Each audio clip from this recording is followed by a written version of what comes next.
আমার এই চ্যানেলে বেশ কিছুদিন আমি একটু ইরেগুলার ছিলাম, তোমরা সেটা হয়তো কেউ কেউ লক্ষ্য করেছো। সেই জন্য প্রথমেই আমি তোমাদের কাছে দুঃখ প্রকাশ করছি। কয়েকটা ব্যক্তিগত অসুবিধার কারণে আমি কয়েকদিন একটু ইনঅ্যাক্টিভ ছিলাম, কিছু ভিডিও দেওয়ার ব্যাপারে বা ক্লাস আপলোড করার ব্যাপারে। পড়ানো যেমন হচ্ছে, প্রতিটা ব্যাচই চলছে। তোমাদের থার্ড সেমিস্টারের পরীক্ষা হলো, থার্ড সেমিস্টারের পরীক্ষার বিভিন্ন প্রশ্নপত্র আমার ছাত্রদের সঙ্গে যেগুলো আলোচনা করা, তাদের যেগুলো প্রশ্ন অসুবিধা হওয়ার সেগুলো সব সলভ করা হচ্ছিল। তাদের প্রবলেমগুলো পরীক্ষার দিন পর্যন্ত, তার আগের দিন পর্যন্ত সবসময় তাদের সঙ্গে হচ্ছিল, কিন্তু চ্যানেলে কিছু আপলোড করা হচ্ছিল না, একটু অসুবিধা ছিল বিভিন্ন কারণে।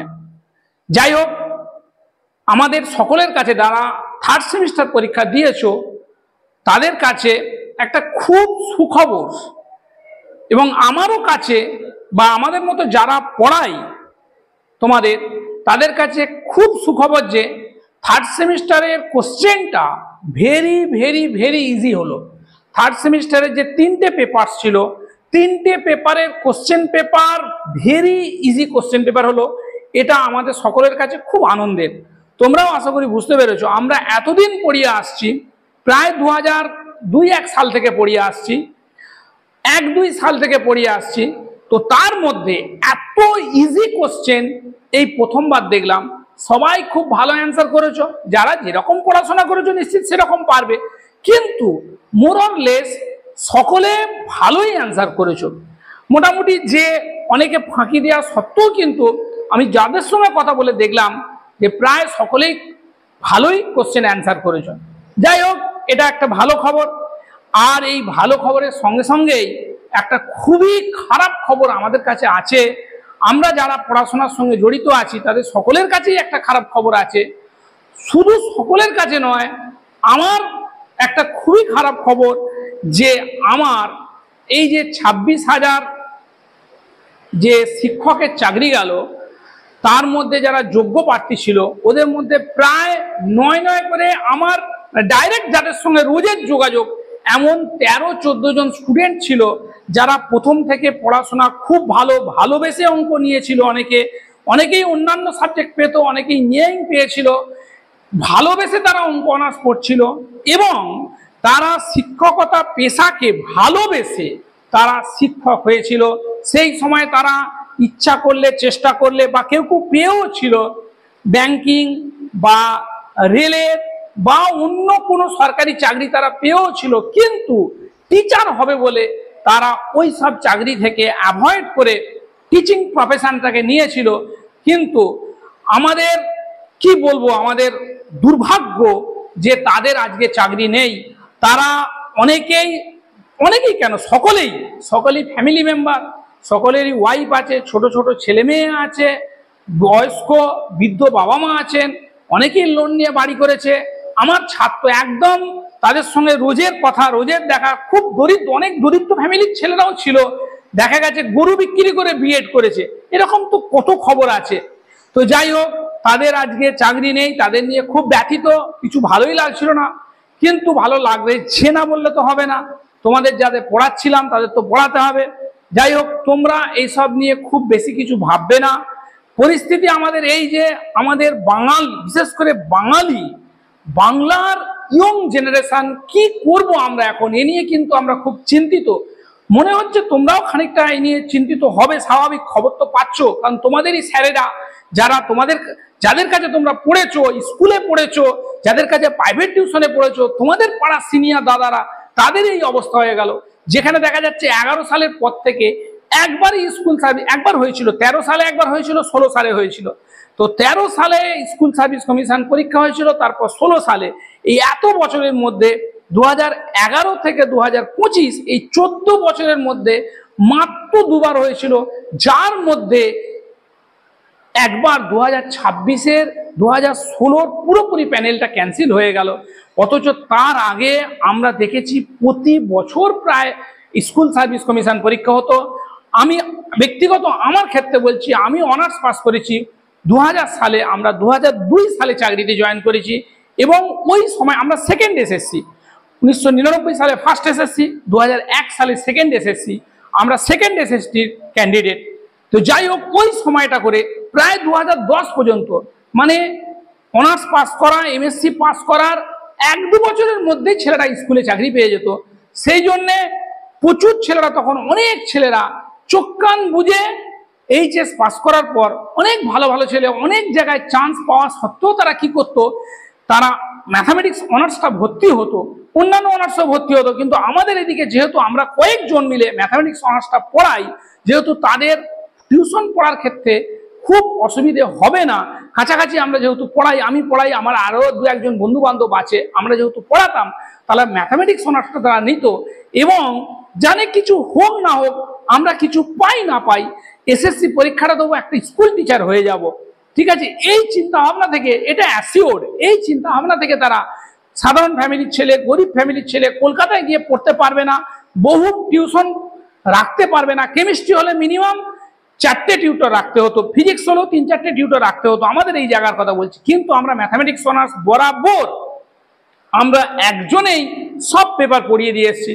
তাহলে গার্জিয়ানরাও জানতো, স্টুডেন্টরাও জানতো, তারা যেসব স্যারেদের কাছে পড়তো এইচএসে, যে যা বাবা অমুক স্যারের কাছে চলে যা, ভালো করে পড়বি, অনার্স পাস করবি, এমএসসি পাস করবি, স্কুলে ঢুকে যাবি, সেই আশা নিয়ে প্রচুর ছেলে ভর্তি হয়েছিল। তারা অনেকে হয়তো স্কুল টিচার হয়নি, কিন্তু কি কি হয়েছে তারা তোমরা হয়তো জানবে। অনেকেই আছে তারা, তাদের মধ্যে আইএসআইতে পিএইচডি করছে, সৌরভ পাঁজা আইএসআইতে পিএইচডি করছে, অনেকে আছে খড়গপুর আইআইটিতে পিএইচডি করছে, রাইজার ভুবনেশ্বরে পিএইচডি করছে, পিএইচডি করা হয়ে গেছে, পোস্টডক করছে, চীনে গিয়ে সুব্রত গলুই আছে, আরেকজন আছে কানাডাতে সুব্রত মজুমদার। তারপরে এমএসসি করার পর, যেহেতু এসএসসির অবস্থা খারাপ, তাই এমএসসি করার পর এমটেক করছে এমন বহু ছাত্র আছে। কম্পিউটার সায়েন্সে লোডশেডিং হয়ে গেল, আশা করি তোমরা দেখতে পাচ্ছ, খুব অসুবিধা না হলে আমি চালিয়ে যাব। এটা লোডশেডিং হয়ে গেল, এটা এমার্জেন্সিতে চলছে। তো এমএসসি করার পর তারা অনেকেই কম্পিউটার সায়েন্সে বা ক্রিপ্টোগ্রাফিতে এমটেক করেছে। যেমন অতসী দাস বলে আমারই এক ছাত্রী, সে বিশ্বভারতী ইউনিভার্সিটি থেকে এমএসসি পাস করার পর ক্যালকাটা আইএসআইতে ক্রিপ্টোগ্রাফিতে সে এমটেক করছে। আরেকজন স্বাক্ষর বেদ, সে খড়গপুর আইআইটি থেকে, ও কিন্তু এমএসসি করার পর গেট দিয়ে এমটেক করছে, ঠিক আছে। এমএসসি করার পর ও এমটেক করলো খড়গপুর আইআইটি থেকে কম্পিউটার সায়েন্সে, হ্যাঁ, কম্পিউটার সায়েন্সে এমটেক করে সে একটা কোম্পানিতে, ব্যাঙ্গালোর একটা কোম্পানিতে চাকরি করছে। যাই হোক, ফার্স্ট টার্গেট কিন্তু তারা নিয়েছিল যে কিছু হোক আর নাই হোক, এমএসসি পাস করব, স্কুল সার্ভিস কমিশন পরীক্ষা দেবো, দিয়ে আমরা ঢুকে যাব স্কুলে। এই টার্গেট নিয়ে হাতের সামনে এইটা আছে, এইটা তারা দেখে কিন্তু অনার্সে ভর্তি হতো। কিন্তু সেই জায়গা দিয়ে অনেকে দেখা যাচ্ছে সায়েন্টিস্ট হয়েছে, অনেকে পোস্টডক করছে, পিএইচডি করছে, এসব ছিল। কিন্তু আমরা এখন কি দেখছি, এটা নিয়ে খুব ব্যথিত, খুব মন ভেঙে গেছে। যাই হোক, এইসব নিয়ে তোমরা যদি খুব বেশি চিন্তা করো, তাহলে তোমাদের কিন্তু পড়াশোনার উপর খুব ব্যাঘাত ঘটবে। তোমরা, আমি বলে ফেললাম যেটা, আই এম সরি, না বললেই ভালো হতো, কিন্তু তোমরা চারদিক থেকে শুনছো। তাহলে এখন উপায়টা কি তোমাদের? তোমরা যেটা করছো সেটা তো ভালো করে করো, অনার্সটা পড়ছো ভালো করে করো, যেমন পরিস্থিতি আসবে সেই অনুযায়ী নিজেদেরকে চেঞ্জ করতে হবে। আগে আমি লাস্ট 5 বছর আগে 2015-16 সালে আমার কাছে কিছু ছেলে স্কুল সার্ভিস কমিশন পরীক্ষা দেওয়ার জন্য যখন পড়তে এলো, আমি বললাম বাবা এদিকে সময় নষ্ট না করে তোমরা ওই 2016-17 নাগাদ তোমরা রেলের পরীক্ষা দাও, এর পরীক্ষা দাও। সাবন্ত মুখার্জি বলে একজন, সে কিন্তু এমএসসি বিএড, সে কিন্তু রেলে চাকরি করছে। শোভন সামন্ত বলে একটি ছেলে, সে কিন্তু সেও খড়গপুর ডিভিশনে আছে, সেও কিন্তু রেলে চাকরি করছে। এরকম প্রচুর স্টুডেন্টরা আমার, যারা যখন দেখছি এসএসসির অবস্থা খারাপ, তারা কিন্তু অন্য লাইনে চলে গেল। যাই হোক, সেই জন্যই বলছি উপায় কিছু না কিছু একটা আছে। তোমরা এগুলো নিয়ে খুব বেশি ডিপলি চিন্তা ভাবনা না করে এখন তোমাদের পড়াশোনাটা কন্টিনিউ করে যাও। যেমন অবস্থা আসবে সেরকম ভাবে তোমাদের চেঞ্জ হতে হবে। এখন অনেক ছেলেরাই ওই জন্যে এমএসসিটা নিয়ে নিচ্ছে, ওই মোটামুটি জ্যামটা একটু মোটামুটি দিচ্ছে, দিয়ে 500, 450, 500 র্যাঙ্ক হলেও, আমার গত বছরের একটি ছাত্র ধানবাদ আইআইটি থেকে পিএইচডি করছে ম্যাথামেটিক্স অ্যান্ড কম্পিউটিং সায়েন্স বলে, ঠিক আছে, ওটাতে পিএইচডি করছে। ওটাতে কিন্তু ওরা কি করছে, মাস্টার্স করছে, মাস্টার্স করে কিন্তু ওখান থেকেও কোম্পানিতে কিছু কিছু অ্যাবজর্ব করছে, ঠিক আছে। তো যাই হোক, তো ম্যাথের জন্য খুব ভালো আইআইটি হচ্ছে তোমার গুয়াহাটি আইআইটি আছে, মুম্বাই আইআইটি আছে, কানপুর আইআইটি আছে, ওগুলো 100-এর মধ্যে র্যাঙ্ক না করলে হয় না। যাই হোক, আমি বলতে চাইছি পরিস্থিতি এই, তা বলে তোমরা ভেঙে পড়লে হবে না। তোমরা যারা পড়াশোনা করছো তারা কিন্তু পড়াশোনাটা চালিয়ে যাও, ভালো করে পড়াশোনা করো। এবারে আমি তোমাদের আসছি, অনেকটা সময় নিয়ে নিলাম, এবারে আমি তোমাদের আসছি 4th সেমিস্টারের সিলেবাস নিয়ে। 4th সেমিস্টারের সিলেবাস কিন্তু আগেকার সেমিস্টারের সিলেবাসের চেয়ে অনেকটাই বেশি। আমরা দেখেছি ফার্স্ট সেমিস্টার আর সেকেন্ড সেমিস্টার মিলে আগেকার সিবিসিএস সিস্টেমে যেটা একটা সেমিস্টারে ছিল, সেটাকে এখানে কিন্তু ফার্স্ট সেমিস্টার সেকেন্ড সেমিস্টার করে কি করে দিল, ভাগ করে দিল। ওখানকার একটা সেমিস্টার এখানে 2টো সেমিস্টার ধরে পড়ালো। তার ফলে দেখা যাচ্ছে 4th সেমিস্টার থেকে 3rd সেমিস্টারও 3টে পেপার ছিল, 2টো সিসি পেপার, একটা সেক পেপার। অতটা চাপের ছিল না। চাপ হয়তো হতো, কিন্তু কোশ্চেনটা ভেরি ইজি করার ফলে তোমাদের কোনো অসুবিধা হয়নি। কিন্তু 4th সেমিস্টার থেকে 4টে পেপার, 4th সেমিস্টারে 4টে পেপার, CC5 আশা করি দেখা যাচ্ছে। একটু অসুবিধা হচ্ছে, কষ্ট করে দেখে নাও। আমাদের এখানে ঝড় বৃষ্টি হচ্ছে, ঝড় বৃষ্টি হলে লোডশেডিং হয়ে যায়। যাই হোক, আশা করি এটা এমার্জেন্সির আলোতে দেখছো। CC5, CC6, CC7, CC8 তোমরা সিলেবাস সবাই দেখে ফেলেছো অলরেডি। সিলেবাস দেখোনি এমন কেউ নেই, সিলেবাস সকলে দেখে ফেলেছো। তবু আমি আরেকবার সিলেবাসটা নিয়ে একটু আলোচনা করে দিচ্ছি। CC5-এ আছে তোমার থিওরি অফ রিয়েল ফাংশনস, CC5-এ আছে থিওরি অফ রিয়েল ফাংশনস। এর দুটো group, group A, group B. Group এতে আছে limit and continuity of functions. Easy ব্যাপার, সহজ ব্যাপার, পড়লে কিন্তু তোমরা ভালোভাবেই পড়বে। আর গ্রুপ বিতে আছে ডিফারেন্সিয়েবিলিটি অফ ফাংশনস। তো ডিফারেন্সিয়েবিলিটি অফ ফাংশনসে আছে কিন্তু 30 মার্কস, আর লিমিট অ্যান্ড কন্টিনিউটিতে আছে 45 মার্কস। Total 75 marks. আর যেমন থাকে অন্যটা 25 মার্কস, যেমন ওই তোমাদের কলেজের পরীক্ষার উপর ডিপেন্ড করে। তো যাই হোক, তা CC5 ফার্স্ট পেপারটা কিন্তু অ্যানালিসিস পেপার। আমি ইদানিং লক্ষ্য করছি যে অ্যানালিসিস পেপারে তোমাদের কিন্তু আগে কিন্তু অ্যানালিসিস পেপার আমরা যখন পড়েছি, অ্যানালিসিস পেপার মারাত্মকভাবে সবাই অ্যাভয়েড করতাম, কিন্তু আমি এখনকার স্টুডেন্টদের দেখছি অ্যানালিসিস কিন্তু ছাত্ররা করছে। প্রথম তোমাদের পেপার ছিল sets in R sequence series. তাতে কিন্তু তোমরা খোয়াই মোটামুটি মোরালে সবাই রিল্যাক্সে পরীক্ষা দিয়ে এসছো। মানে বুঝতে পারলাম যে আমাদের সময়ে স্টুডেন্টদের অ্যানালিসিস সম্পর্কে যে ভীতিটা ছিল, এখন তোমরা কম পড়াশোনা করলেও সেটা একটু কাটিয়ে উঠেছো। যা হোক, ইনি হোক, এটা একটা ভালো লক্ষণ। তো যাই হোক, ফার্স্ট পেপার কিন্তু অ্যানালিসিস। এখানে অ্যানালিসিসে ভালো রকম অঙ্ক আসে। এই যে ডিফারেন্সিয়েবিলিটি অফ ফাংশনস, যে প্রচুর প্রবলেম আছে, লিমিট কন্টিনিউটিতে প্রচুর প্রবলেমস আছে। আমরা পড়া বলতে কি করি, এসকে মাপার বইটাকে থরলি পড়াই। এসকে মাপার বইটাকে থরলি পড়াই। তোমাদের সকলের কাছেই এসকে মাপার বই আছে। তা সত্ত্বেও তোমরা আরো একটা বই কিন্তু কিনে নেবে। আরো তো বই মার্কেটে অনেক আছে, কিন্তু আমি কেন এই বইটার কথা বলছি, এই বইটায় প্রচুর প্রবলেমস করা আছে। প্রবলেমস কিন্তু প্রচুর পড়বে। ডিফারেন্সিয়েবিলিটি চ্যাপ্টার থেকে প্রচুর প্রবলেম আসবে, এবং কন্টিনিউটি থেকেও প্রচুর প্রবলেম আসবে। প্রচুর প্রবলেম সেখানে করে দেওয়া আছে।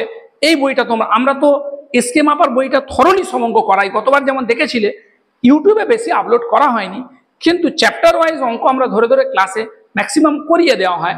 তো যাই হোক, এই বইটা তোমরা একটু কিনে নেবে। Mathematical analysis, problems and solution, Sitanshu Bandyopadhyay. বইটা আমার কাছে আছে, কিন্তু লোডশেডিং হওয়ার জন্য আমার মনে হয় তোমরা দেখতে পাবে না। শুনে নাও, mathematical analysis, problems and solutions, Sitangshu Bandyopadhyay. ঠিক আছে, এই বইয়ের ছবিগুলো আমি PDF আকারে দিয়ে দেবো ডেসক্রিপশন বক্সে, তার লিঙ্কটা দেওয়া থাকবে। এবারে সিলেবাসটা, টোটাল সিলেবাসটা যদি কেউ না নেট থেকে ডাউনলোড করে থাকো, যা কারেন্ট এসে গেছে, এটা একটা ভালো খবর। দেখো এই বইটা তোমরা কিন্তু প্লিজ একটু কিনে নিও। কেন বলছি কিনতে, কারণ যে মাল্টিভেরিয়েট ক্যালকুলাস আছে, সেখানেও কিন্তু এই বইটা কাজে লাগবে। এবং লিমিট, কন্টিনিউটি অ্যান্ড ডিফারেন্সিয়েবিলিটি, সেখানে যে প্রচুর প্রবলেমস আছে, এই বইয়ে অনেক প্রবলেম করা থাকে। তবে একটি কথা, এই বইয়ে কিছু কিছু জায়গায় লেখাগুলোর মধ্যে একটু ত্রুটি আছে, সেই জায়গাগুলো আমরা এসকে মাপাকে ফলো করব। যাই হোক, বেশি টাইম নেব না তোমাদের। নেক্সট আমরা আসছি CC6 একটা কথা তোমাদের বলে রাখি,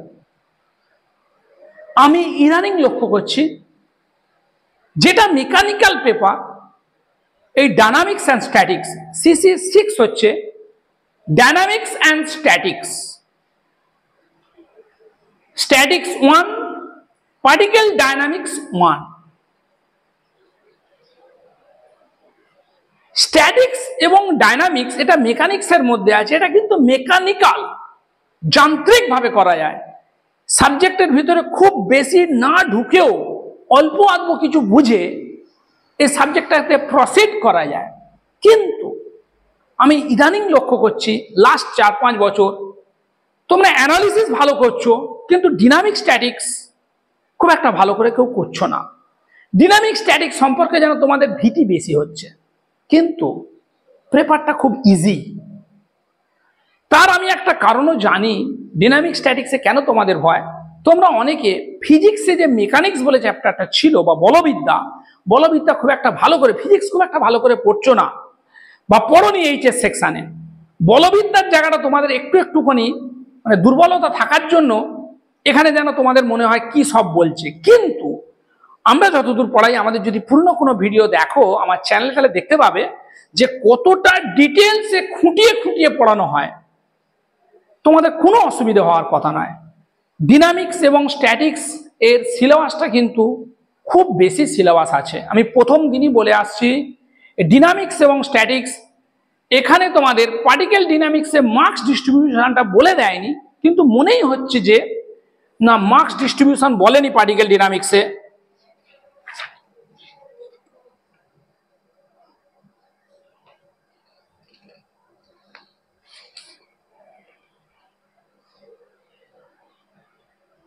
মার্কস ডিস্ট্রিবিউশনটা দেয়নি, শুধু বলেছে স্ট্যাটিক্সের জন্য ক্লাসের সংখ্যাটা কম। তার মানেই বোঝা যাচ্ছে স্ট্যাটিক্সে মার্কস খুব একটা বেশি থাকবে না, পার্টিকেল ডিনামিক্সে অনেক বেশি পরিমাণ মার্কস অ্যালট থাকবে। মানে ওখান থেকে অনেক লেন্দি কোশ্চেন হবে, অনেক নাম্বারের কোশ্চেন হবে, হয়তো 60 থাকবে আমার আন্দাজ। আমি জানি না, ইউনিভার্সিটি দেয়নি, আমি যে সিলেবাসটা পেয়েছি তাতে দেয়নি, নেই দেখলাম। তো যাই হোক, স্ট্যাটিক্সে কিন্তু এই পার্টিকেল ডায়নামিক্সে অনেকগুলো চ্যাপ্টার্স আছে। পুরো ডিটেল সিলেবাসটা এখন বলছি না, কারণ তোমরা কিছু বুঝবে না এই কারণে তোমরা তো জিনিসগুলো পড়োনি, তোমরা তো জানোনি। তোমাদের আমি যদি বলি যে elastic string, collision, impulse and impulsive forces, তাহলে এটা একটা কিছু ডায়লগ দেওয়ার মতোই হবে, তোমরা ঠিক বুঝবে না। ওটা সিলেবাস আছে, তোমরা একটু দেখতে পারো, যখন পড়ানো হবে তখন বলা হবে। SHM আছে, সিম্পল হারমোনিক মোশন আছে, velocity and acceleration in 2 dimension, সেটা কার্টেসিয়ান কোঅর্ডিনেটসে, পোলার কোঅর্ডিনেটসে, এবং ট্যানজেনশিয়াল এন্ড নরমাল অ্যাক্সিলারেশন। তবে একটি কথা বলে দিই, ভয় পাওয়ার কিছু ব্যাপার নেই। তোমাদের এই CCF সিস্টেমে কোশ্চেন এত ইজি এবং এত স্মুথ কোশ্চেন হচ্ছে যে এটা একটা তোমাদের কাছে খুব খুশির খবর। এবং ডিনামিক্স আর স্ট্যাটিক্স যে টপিকগুলোতে এত বেশি সাজেস্টিভ কোশ্চেন আসে যে বলার কথা নয়। আমি একদম দাঁড়িয়ে বলে দিতে পারি, এই পার্টিকেল ডিনামিক্সে 15খানা থিওরেম বলবো। যেমন আমি আমার ছাত্রদের বলেছিলাম, সব বলা হয়নি চ্যানেলে, যে গ্রুপ থিওরির 14টা থিওরেম বলেছিলাম, তার মধ্যে থেকে আসবেই, এসেওছে অনেক, এবং বেশ কিছু অঙ্ক বলেছিলাম, তার মধ্যে এসেওছে অনেক। ঠিক তেমনি পার্টিকেল ডিনামিক্সে গোটা 16 থিওরেম আছে, ঠিক আছে? যেমন এখনই বলছি, তোমরা কিছু বুঝবে না বললে, তবু বলে রাখছি, radial and radial components of velocity and acceleration, ঠিক আছে? Tangential and normal components of velocity and acceleration. Collision চ্যাপ্টারে 4খানা থিওরেম আছে, theorems of direct impact, oblique impact, এখানে 4টে থিওরেম, একদম গুনে গুনে 14টা মতো থিওরেম আছে, ঠিক আছে? তোমাদের যা সাজেস্টিভ কোশ্চেন হচ্ছে, আমি আশা করি ওখান থেকে 4-5টা থিওরেম পড়ে যাবে, 4টে থিওরেম পড়ে যাবে, হয়তো 14-15টা থিওরেমের মধ্যে। 14-15টা থিওরেমের মধ্যে মনে হচ্ছে আমার 4টে থিওরেম তোমাদের পড়ে যাবে। ওই 4টে থিওরেমে 20 মার্কস, পাস করতে হয় সম্ভবত 23 মার্কসে। ভালো করে থিওরেম গুলো করে গেলে পাস করে যাবে, ভয় পাওয়ার কিছু জায়গা নেই। ঠিক তেমনি এখানেও তোমাদের যা সুন্দর সাজেস্টিভ কোশ্চেন হচ্ছে, অ্যানালিসিস পেপারটা যে রয়েছে সেখানেও যে ইম্পর্টেন্ট থিওরেম আছে, কন্টিনিউটির ওখানে মারাত্মক ইম্পর্টেন্ট থিওরেম আছে। নেভারহুড প্রপার্টি মানে বর্ষে যুগে পড়ে আসছে, বোঝা গেল কথা, নেভারহুড প্রপার্টি। তারপরে তোমার এখানেও আছে বোলজানো থিওরেম, ঠিক আছে, ওখানে আছে ডারবক্স থিওরেম ডিফারেন্সিয়েবিলিটিতে, বোঝা গেল। তারপরে সব বিখ্যাত কন্টিনিউটিতে ডিফারেন্সিয়েবিলিটিতে কিছু বিখ্যাত থিওরেম আছে, সেই থিওরেম গুলো গাঁতিয়ে করে গেলে কিন্তু সবাই পাস করে যাবে, আর থিওরেম গুলো বোঝাও যাবে, সুন্দর ভালোও লাগবে, ঠিক আছে। তো যাই হোক, পার্টিকেল ডাইনামিক্সের সিলেবাস বড় হলেও কিন্তু আমি একদম খুশির খবর তোমাদের শুনিয়ে দিলাম, ওই যে 16টা থিওরেম আছে, যদি কপাল তোমাদের সঙ্গে খুব বিট্টে না করে, ওই 16টা থিওরেমের মধ্যে, হ্যাঁ বল, তুই কথা, আমি ক্লাবেই বসে আছি, বৃষ্টি হচ্ছে বলে, থামলে তবে যাবো। হ্যাঁ না, থেমে যাবে, একটু থেমে গেছে, দেখ থেমে গেছে,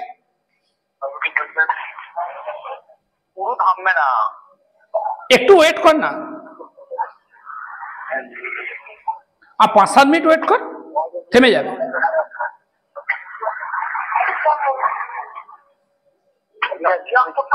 হেলমেট আছে তো? হেলমেট নেই, আপনার কাছে রেখেছিল গাড়ি। আচ্ছা এখানে আয় না, তাহলে আমি একটা কিছু দিয়ে দেবো, প্লাস্টিক। আচ্ছা একটু দাঁড়া, আমি যাচ্ছি, তখন নিয়ে যাবো, একটু দাঁড়া 10 মিনিট, একটু দাঁড়িয়ে যা, ঠিক আছে, একটু দাঁড়িয়ে যা, একটা ফোন এসে গেল, ঠিক আছে, একটু তাড়াতাড়ি করি, তোমরা বিরক্ত হচ্ছ। তো যাই হোক, বই কি পড়বে তোমরা? আমার মনেই হয়েছে যে অ্যানালিটিক্যাল স্ট্যাটিক্স এখানে কিন্তু বেশি সিলেবাস দেয়নি, আমি যেটা দেখলাম শুধু কোপ্লেনার ফোর্সটা দিয়েছে, বোঝা গেল, শুধুমাত্র কোপ্লেনার ফোর্স দেওয়া আছে, বেশি সিলেবাস নেই, সেই জন্য আমি খুব বেশি কিছু বই বলছি না। তোমরা এই বইটা, অনেক রকম বই আছে, এই বইটা অ্যানালিটিক্যাল স্ট্যাটিক্স, প্রধান সিনহা একাডেমিক পাবলিশার্সের বই, এই বইটা নিয়ে নিতে পারো, একটু দাম পড়বে হয়তো, অনেকে বা এস মন্ডল পড়তে পারে, এই বইটা তোমরা দেখতে পারো। আর আমি ব্যক্তিগতভাবে স্ট্যাটিক্সের যে কটা থিওরেম আছে, প্রতিটা থিওরেম খুব সুন্দর করে ধরে লিখিয়ে দিয়ে পড়াই। অনেক পুরানো ইতিহাস আছে, বেলুর বিদ্যামন্দিরে একজন প্রফেসর পড়াতেন, যারা পুরানো আছো তারা জানবে, প্রফেসর শচীন বক্সি বলে, শচীন বাবু নাম, খুব পরিচিত, খুব মানে হাইফাই প্রফেসর ছিলেন। তো শচীন বাবু যেগুলো বেলুর বিদ্যামন্দিরে লিখিয়ে দিতেন ভেক্টর মেথডে, আমাদের একটি স্টুডেন্ট, আমাদের একটি বন্ধু, সে যখন ক্যালকাটা ইউনিভার্সিটিতে পড়ে, তখন তার থেকে আমি খাতাপত্রগুলো নিয়েছিলাম, কি সুন্দর গুছিয়ে উনি লিখিয়ে দিয়েছিলেন। তো সেই খাতাগুলো থেকে আর কি পরে আমরা সব আরো ওর সঙ্গে কাটছাঁট করে অঙ্ক দিয়ে ওগুলো লিখিয়ে পড়াই। তো যাই হোক, তো স্ট্যাটিক্সের জন্য খুব বেশি বই না কিনে এই প্রধান সিনহার বইটা তোমরা ফলো করতে পারো। আরেকটি খুব বিখ্যাত বই আছে, অ্যানালিটিক্যাল স্ট্যাটিক্স এম.সি. ঘোষ, বইটা দেখাচ্ছি একবার, কোথায় গেল বইটা, 1 মিনিট, অ্যানালিটিক্যাল স্ট্যাটিক্স এম.সি. ঘোষ, ঠিক আছে, না দেখালেও হবে। তো এত বই তোমাদের কেনার দরকার নেই, সবকিছু পিডিএফ তোমরা বন্ধুদের মাধ্যমে পেয়ে যাবে, হয়তো কত কিনবে, তো একটা কিনে রাখতে পারো তোমরা। এরপরে আমি যেটা বলছি, analytical dynamics of A particle, এই পার্টিকেল ডায়নামিক্সের জন্য যে বইটা তোমরা কিনবে, এইটা অতি অবশ্যই কেনো, সাহা গাঙ্গুলির বই, গাঙ্গুলি সাহার বই।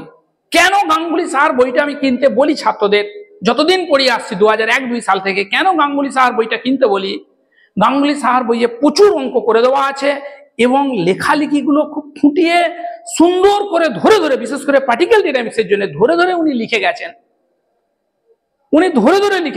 অনেকে লোনই কিনতে বলবে, কিন্তু ব্রিটিশদের বই তো অতটা খুব একটা হবে না লেখালেখিগুলো ক্ষেত্রে। ইনি খুব সুন্দর করে ধরে ধরে লিখে গেছেন এবং প্রচুর প্রবলেমস দেওয়া আছে, প্রচুর অঙ্ক উনি করে দিয়েছেন, প্লাস এক্সারসাইজে প্রচুর অঙ্ক করতে দিয়েছেন। সবগুলো করতে পারলে তো কোনো কিছু বাদ যাবে না, কিন্তু সবগুলো করা সম্ভব হয় না বলে আমাদেরই যে লেখকের বই ঘোষ চক্রবর্তী, কোথায় গেল, advance dynamics of A particle of rigid body, এই যে বইটা দেখিয়ে দিই আমরা, এই বইটা দেখে নাও তোমরা, অ্যাডভান্সড অ্যানালিটিক্যাল ডায়নামিক্স। সব বই যে সবাইকে কিনতে হবে তা নয়। এই বইটার বিশেষত্ব কি, এই বইটাতে প্রবলেম অনেক কম দেওয়া আছে, মানে এই বইয়ে যা প্রবলেম আছে তারা সবাই এস গাঙ্গুলি, এস সাহা গাঙ্গুলির বইয়েতে সব অঙ্কই ওখানে রয়েছে, কিন্তু এখানে অনেক কম কম অঙ্ক দেওয়া আছে, কিন্তু এখান থেকে অঙ্ক ভালোই আসে দেখি। এখানে ধরো 6টা দেওয়া আছে, সাহা গাঙ্গুলির বইয়ে সেটা 30টা দেওয়া আছে, কিন্তু অনেক বছরই দেখেছি আমরা এই 6টার মধ্যে একটা এসে যায়। তো আমি আগে ওই জন্যে আমি গাঙ্গুলি সাহা থেকেই পড়াবো, কিন্তু যে অঙ্কগুলো ঘোষ চক্রবর্তীর বইয়ে আছে সেগুলো আমি আগে করিয়ে দিই। আমি গাঙ্গুলি সাহা থেকেই পড়াবো, কিন্তু যে অঙ্কগুলো ঘোষ চক্রবর্তীর বইয়ে আছে, এই যে বইটা, এই ঘোষ চক্রবর্তীর বইয়ে যে অঙ্কগুলো আছে সেগুলো আমি আগে সাহা গাঙ্গুলি থেকে দাগ মেরে করিয়ে দিই, কারণ এটা হচ্ছে অনেকটা ক্ষীর মতো, মানে কম অঙ্ক আছে কিন্তু এ থেকে এসে যায়। কিন্তু এটা পুরোপুরি না, পুরোপুরি এটাকে ফলো করব।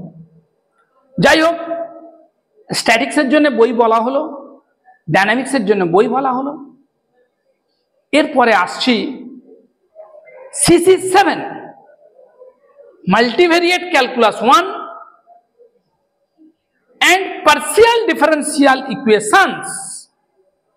গ্রুপ এতে আছে মাল্টিভেরিয়েট ক্যালকুলাস 1, ওটা আছে 60 মার্কসের। গ্রুপ এতে আছে মাল্টিভেরিয়েট ক্যালকুলাস 1, ওতে আছে 60 মার্কস। আর গ্রুপ বিতে আছে পার্সিয়াল ডিফারেন্সিয়াল ইকুয়েশন 1, ওটা হচ্ছে 15 মার্কস।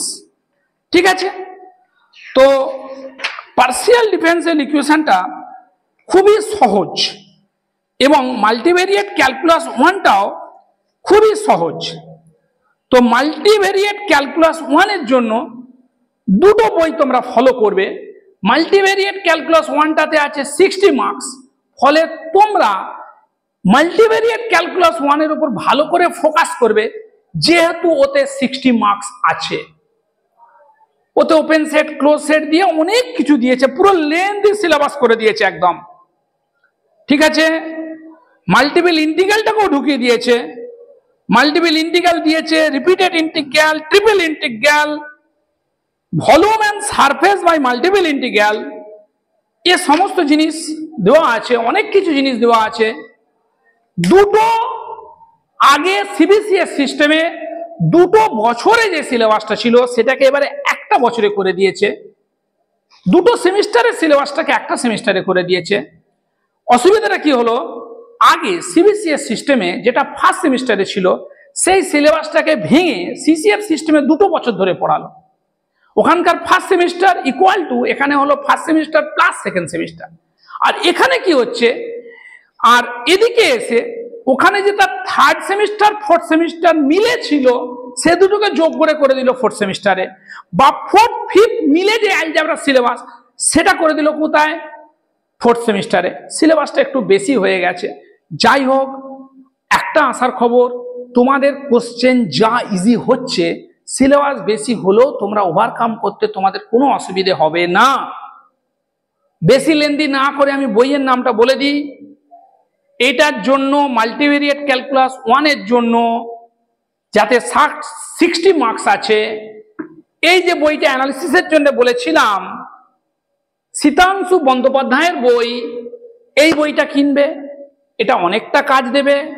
প্লাস আরো একটি বই কিনতে হবে তোমাদের, যে বইটা, অনেকগুলো বই হয়ে যাচ্ছে, এর আগের বারে বিশেষ কিছু বই কিনতে হয়নি, যে বইটা হচ্ছে advanced mathematical analysis, theory and problems, Utpal Chatterjee, academic পাবলিশার্সের বই।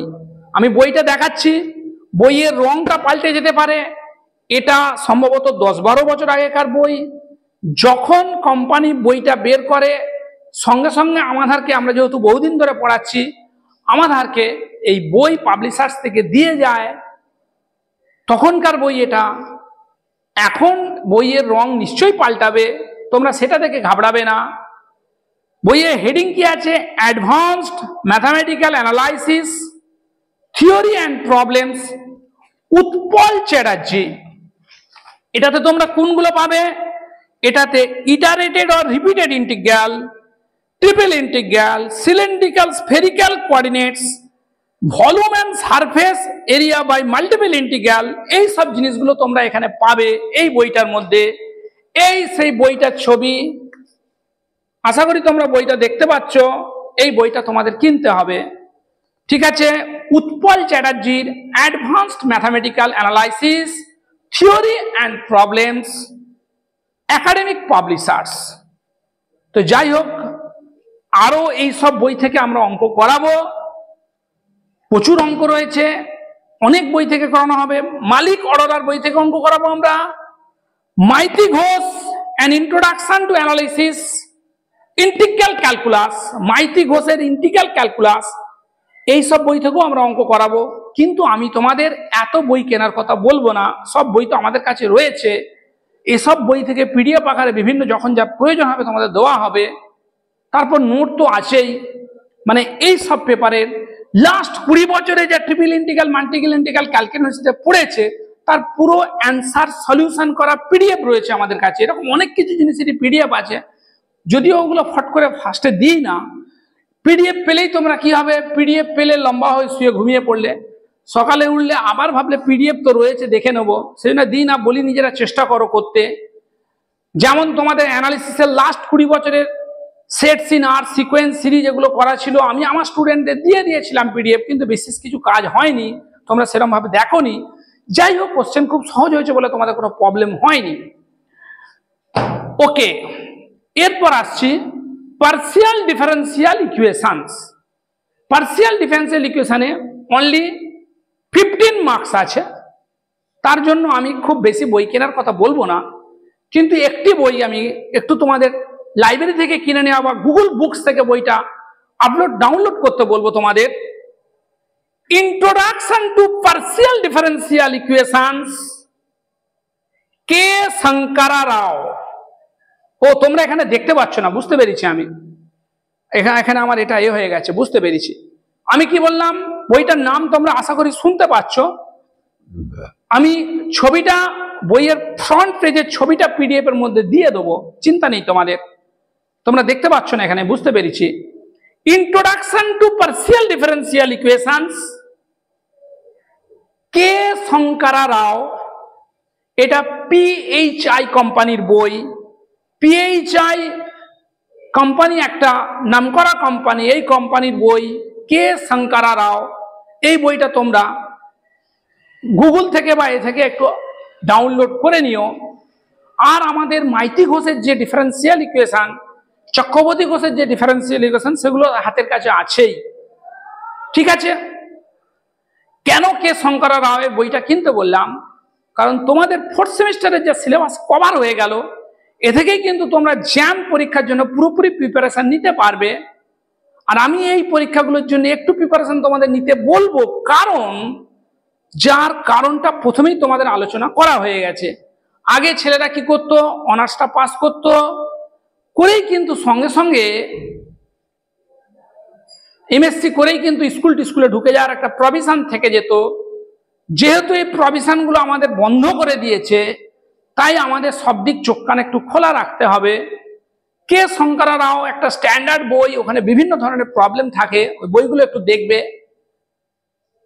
এরপর আমি আসছি, লেখা নেই আমার কাছে বোর্ডে, CC8 CC7 এর দুটো বই বলা হয়ে গেল। মাল্টিভেরিয়েট ক্যালকুলাস 1 এর জন্য শীতাংশু বন্দ্যোপাধ্যায়ের বই, মাল্টিভেরিয়েট ক্যালকুলাস 1 আর শীতাংশু বন্দ্যোপাধ্যায়ের বই লাগছে, আর উৎপল চ্যাটার্জির অ্যাডভান্স ম্যাথমেটিক্যাল অ্যানালিসিস বইটা লাগছে। এরপরে CC8, যেটা আমার মনে হয় তোমাদের কাছে একটা খুব রিল্যাক্সের সাবজেক্ট, যাতে আছে গ্রুপ থিওরি 2 আর রিং থিওরি 1। কারণ তোমরা আগে গ্রুপ থিওরি 1টা পড়ে এসছো আগের সেমিস্টারে, এখানে আছে গ্রুপ থিওরি 2। গ্রুপ থিওরি 2তে শুরু হচ্ছে নর্মাল সাবগ্রুপ থেকে। তোমরা আগে কোসেট পর্যন্ত পড়েছো, ল্যাগ্রাঞ্জ থিওরেম পড়েছো। আমি বলেছিলাম যে ল্যাগ্রাঞ্জ থিওরেম গিয়েই লিখতে শুরু করে দেবে, ওটা আসেনি। যাই হোক, ওটা মনে হচ্ছে এসছে, এভরি গ্রুপ প্রাইমারি সাইক্লিক, দেখলাম না, ঠিক আছে। তো এসেছে ওখান থেকে সব। আমি বলেছিলাম ওটাও হয়তো আসবে, যাক ইন কেস আসেনি কোনো কারণে। সবসময় যে সব থিওরেম আসবে এমন তো কোনো কথা নেই।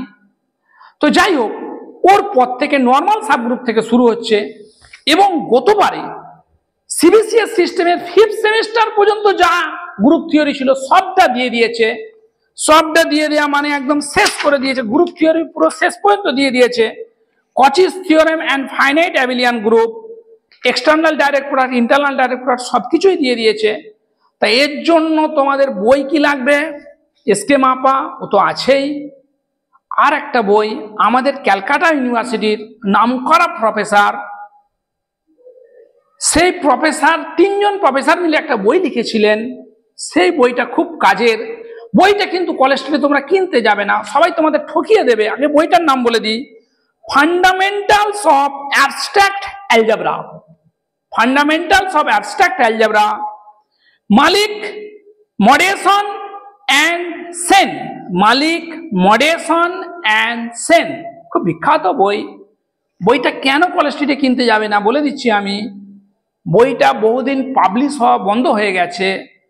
কেন বইটা পাবলিশ হওয়া বন্ধ হয়ে গেছে? আমরা যেটা শুনেছিলাম, অথরদের সঙ্গে কোম্পানির একটা কোনো কারণে ঝামেলা হয়ে বইটা তৈরি হওয়া বন্ধ হয়ে গেছে, বইটা পাবলিশ হওয়া বন্ধ হয়ে গেছে। এই সুযোগটাকে দোকানদাররা কাজে লাগাচ্ছে, পুরানো বইকে জেরক্স করে বাঁধিয়ে। আমারই কয়েকটি ছাত্রী গতবারে তার বাবাকে কিনতে পাঠিয়েছিল, 1200 টাকা দিয়ে বইটা কিনে এনেছে, কিন্তু ওটা জেরক্স করে বাঁধাতে খরচ 150 টাকা। মানে যেটা তোমরা 150 টাকায় করতে পারবে, সেটাকে গার্জেনরা গিয়ে ভুলবশত 1200 টাকায় কলেজ স্ট্রিট থেকে কিনে এনেছে। যাতে তোমরা এই ভুলটা না করো তাই আমি সাবধান করে দিলাম। আরেকটা অসুবিধা আছে বলে দিচ্ছি, এই যে বইটার নাম বললাম, ফার্স্ট লার্নার যারা, তাদের জন্য এই বইটা একটু অসুবিধে। আমরা যারা পড়াচ্ছি তাদের জন্য বইটা ঠিক আছে। সেই জন্য তোমরা এই বইটা থাকবে, হয়তো অঙ্ক টঙ্ক হিন্ট দেওয়া আছে। তো এই বইটায় যে খুব ভালো কিছু বিশেষ উপকৃত হতে পারবে তা নয়, এসকে মাপাটা ভালো করে ফলো করলেই চলবে। সঙ্গে এই বইটা রাখবে, হয়তো বইটা পড়তে একটু তোমাদের কঠিন লাগতে পারে, ঠিক আছে? তো যাই হোক, এরপর আমি তোমাদের যেটা বলবো,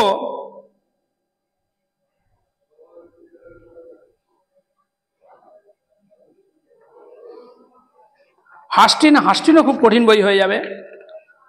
আচ্ছা, রিং থিওরি, আর রিং থিওরিটা ওখানেই পাবে।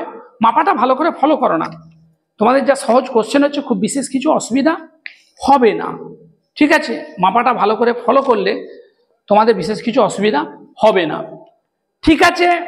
4টে সিসি পেপার, সিসি 5, 6, 7, 8, নতুন নতুন সব জিনিস, লোডটা একটু বেশি। তোমাদের আমার মনে হয় মাইনর পেপারের পরীক্ষা এখনো বাকি আছে, সেই জন্য পড়ানো শুরু করিনি। জাস্ট ভিডিওটা দিয়ে দিলাম, বইপত্রগুলো কি আছে, সিলেবাসটা কি আছে একটু জানানোর জন্য। একটা ব্যাপার, খুব সিরিয়াস ব্যাপার, পরীক্ষা তোমাদের খুব বেশি দেরিতে হবে না, পরীক্ষা তাড়াতাড়ি হবে। প্রথম থেকে পড়াশোনা করতে হবে। পরীক্ষার 1 মাস আগে পড়াশোনা করব এইরকম চিন্তা ভাবনা নিয়ে থাকলে কিন্তু হবে না। যারা পড়াশোনা ভালো করে করতে চাও তারাই পড়ো, না ভালো লাগলে এদেরকে বিদায় দিয়ে দাও। কারণ সাপ্লি পাওয়া, এ পাওয়া, এই জিনিসগুলো ভালো জিনিস নয়, এগুলোতে মনোবল ভেঙে যায়। পাওয়াটা যে খুব দোষের আমি সেটা বলছি না, কিন্তু প্রথম থেকে যদি তুমি ভাবো যা হবে দেখা যাবে, এই চিন্তা ভাবনা থাকলে কিন্তু 4টে পেপার তোমাদের অসুবিধা হয়ে যাবে। প্রথম দিন থেকেই তোমাদের পড়াশোনা শুরু করতে হবে। আমি উইকলি মোটামুটি 5 দিন পড়াবো। বৃহস্পতিবার আমরা যেটা পড়াবো সেটা হচ্ছে মাল্টিভেরিয়েট ক্যালকুলাস 1টা পড়াবো। শুক্রবার বিকালের দিকে আমরা পড়াবো ডাইনামিক্স পেপারটা পড়াবো। প্রতি সপ্তাহে একটা করে ডাইনামিক্সের ক্লাস হবে, একটা হবে না, দুটো লাগবে জানি আমি। শনিবার সকালে আমরা যেটা পড়াবো সেটা হলো গ্রুপ থিওরি, আর রবিবার যেটা পড়াবো দুপুরে সেটা হচ্ছে অ্যানালাইসিস, আর বুধবার বিকালে যেটা পড়াবো সেটা হচ্ছে পিডিই পড়াবো, পার্সিয়াল ডিফারেন্সিয়াল ইকুয়েশন। কোনো দিন পিডিএ হবে, কোনো দিন রিং থিওরি হবে। হ্যাঁ বল। আমি চলে যাচ্ছি। হ্যাঁ, আমার কাছে প্লাস্টিক আছে। বৃষ্টি কমে গেছে তো? হ্যাঁ, তো প্লাস্টিক একটা মাথা দিয়ে নিয়েছি। ঠিক আছে ঠিক আছে ঠিক আছে ঠিক আছে, পায়খানা পেয়ে আমি চলে যাচ্ছি। ঠিক আছে।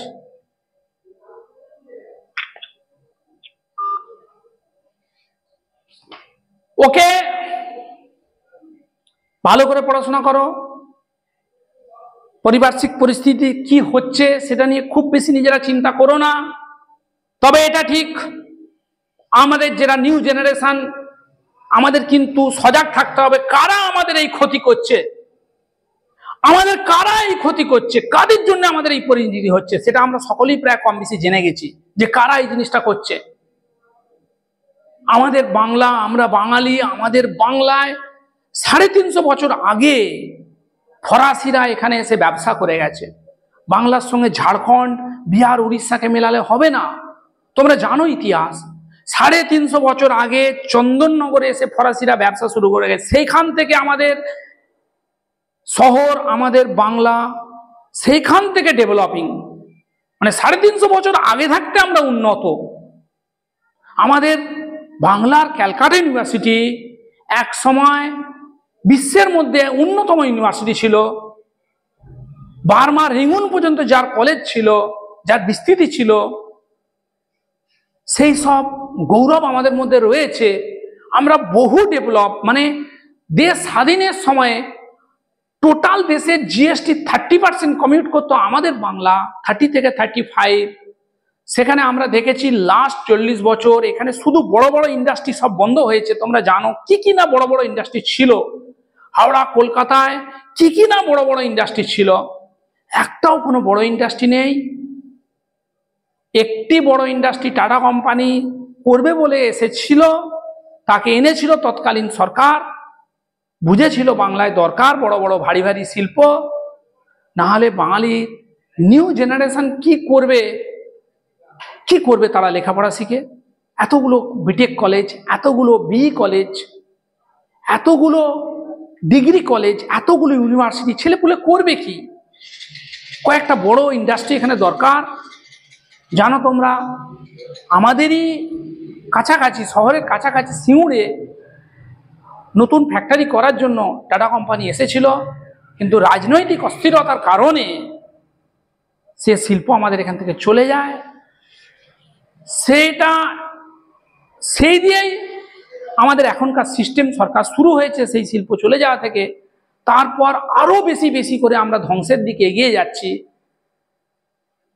আমি খুব বেশি দিন আগেকার কথা নয়, 2017 সালে 2018 সালে আমাদের এখানে যে কলেজগুলো আছে সেই কলেজগুলোতে প্রায় ম্যাথামেটিক্স অনার্সে 100টা করে স্টুডেন্ট থাকতো।